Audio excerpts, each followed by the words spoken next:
আসসালামু আলাইকুম। বাস্তব সংখ্যা পার্ট 12 এর সকলকে স্বাগতম। আজ আমরা আলোচনা করব কিভাবে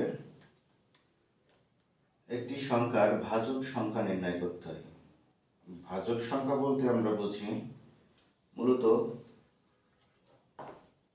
একটা সংখ্যাকে যে সকল সংখ্যা দ্বারা ভাগ করা যায় তাকে ভাজক সংখ্যা বলে। যেমন আমি যদি বলি 12, এই 12কে কোন কোন সংখ্যা দ্বারা ভাগ করা যায়, তো আমি সহজে এটা বলে দিতে পারবো। 1 দ্বারা 12কে ভাগ করা যায় 1 গুণ 12। 2 দ্বারা 12কে ভাগ করা যায় 2 গুণ 6 12। 3 দ্বারা 12কে ভাগ করা যায় 3 গুণ 4 12। তো এখানে আমরা দেখতে পাচ্ছি 12 এর ভাজক সংখ্যা 1 3 1 2 3 4 6 12, মোট এই 6টি। তো ছোট ছোট সংখ্যার ভাজক সংখ্যা আসলে আমরা অতি সহজে সে ভাজক সংখ্যাটা নির্ণয় করতে পারি, কিন্তু যদি কোনো বড় সংখ্যা আসে তাহলে তখন আমরা কিভাবে নির্ণয় করব। আজ আমরা শিখব বড় কোনো সংখ্যার ভাজক সংখ্যাটা কিভাবে নির্ণয় করা যায়, বা একটা সংখ্যার কয়টা ভাজক সংখ্যা আছে সেটা কিভাবে নির্ণয় করব। তো আমরা তার আগে দুটা প্রশ্ন দেখি। প্রশ্ন নম্বর 1 হচ্ছে 80 এর ভাজক সংখ্যা কয়টি? 80 80 এর ভাজক সংখ্যা কয়টি? প্রশ্ন নম্বর 2 হচ্ছে 96 এর ভাজক সংখ্যা কয়টি? আপনি এটা খুব সহজে মুখস্থ করে রাখতে পারবেন না, বা একটু চেষ্টা করলে পারবেন, তবে কখন কোন সংখ্যা আসবে এটা তো জানি না, এই জন্য আমরা একটু টেকনিক শিখে নিই। প্রথম প্রশ্ন যেটা, সেখানে আমাদের ছিল 80। 80 এর ভাজক সংখ্যা কয়টি? 80 এর ভাজক সংখ্যা নির্ণয় করতে গেলে আমরা প্রথম যে কাজটা করব সেটা হলো 80কে এভাবে একটু উৎপাদকে ভেঙে লেখার চেষ্টা করব, মৌলিক উৎপাদকে। তো মৌলিক সংখ্যা, সবচেয়ে ছোট মৌলিক সংখ্যা 2 দ্বারা একে ভাগ করা যায় 40, আবার 2 দ্বারা ভাগ করলে 20, আবার 2 দ্বারা ভাগ করলে 10, আবার 2 দ্বারা ভাগ করলে 5। তো আমরা 80 সমান লিখতে পারি মৌলিক উৎপাদকের মাধ্যমে 2 গুণ 2 গুণ 2 গুণ 2 গুণ 5। তো এখানে 2 আছে কয়টা? 4টা। আর 1 5 আছে একটা।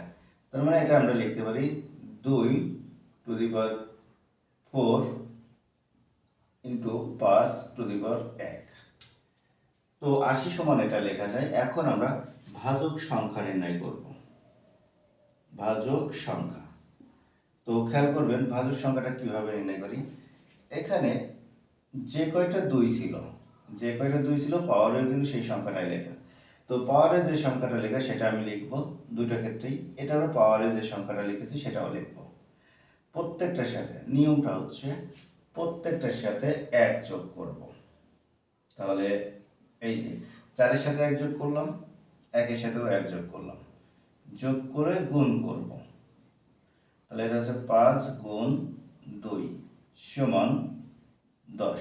অর্থাৎ 80 এর ভাজক সংখ্যা আছে 10টা। 80 এর ভাজক সংখ্যা আছে 10টা।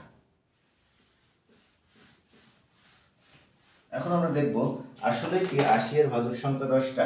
একটু দেখি। 80 সমান লেখা যায় 1 গুণ 80, 2 গুণ 40,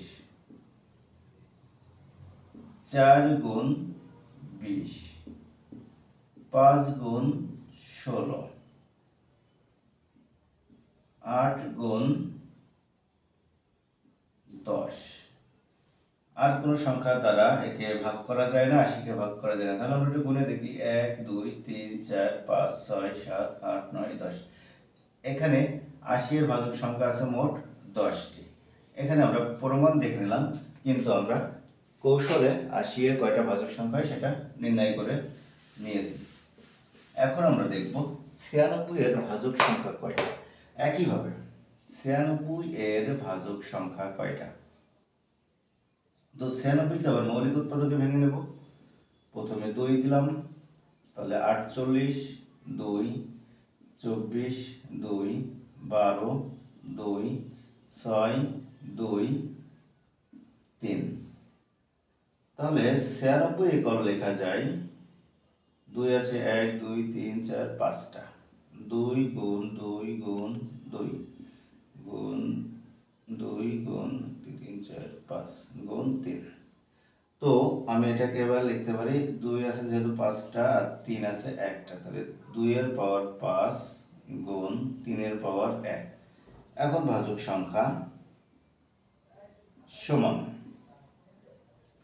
এখানে আছে 5, এখানে আছে 1, এর সাথেও 1 যোগ, এর সাথেও 1 যোগ, দুইটার সাথে 1 যোগ করে 2 দিয়ে গুণ, সব সময় দুইটার সাথে 1 যোগ করে 2 দিয়ে গুণ, তাহলে এখানে আছে 6 গুণ 2 সমান 12টি। আপনারা নিজেরা একটু হিসাব করে দেখবেন 96 এর ভাজক সংখ্যা কয়টা আছে, 12টিই হবে আশা করি। প্রমাণ আপনারা নিজেরাই পেয়ে যাবেন। এভাবে আপনারা যারা আমার ক্লাসটি দেখছেন তারা 150 এর ভাজক সংখ্যা কয়টা এটা নির্ণয় করে আমাকে জানাবেন। সাথে 72, 60, 56, 188 এইগুলার ভাজক সংখ্যা কোনটার কত এগুলো একটু নির্ণয় করে আমাকে জানাবেন। ধন্যবাদ সকলকে এত সময় ক্লাস করার জন্য।